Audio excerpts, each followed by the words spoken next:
Hi everybody, Andy Wax, Wood and Leather Doctor, Mount Laurel, New Jersey, and this is not another chair repair video.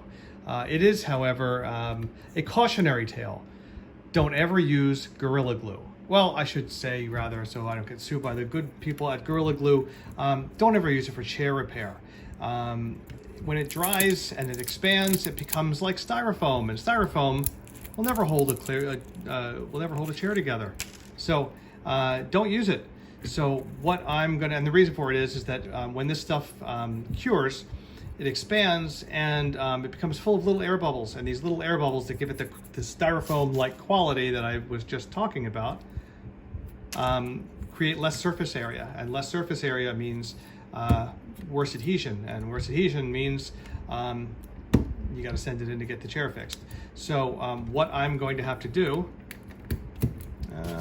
is take this chisel and sand or pry or scrape all this Gorilla Glue off, and then take a piece of sandpaper and make sure I get as much bare wood back as possible so I can use real, honest to God, yellow glue, carpenter's glue, wood glue.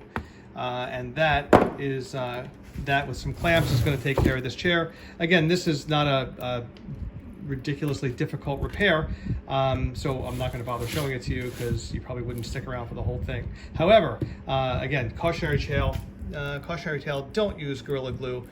I'm sure it's got some applications for something, but chair repair is not one of those things. So this is Andy Wax, Wood and Leather Doctor, Mount Laurel, New Jersey, and I'll see you at the next one.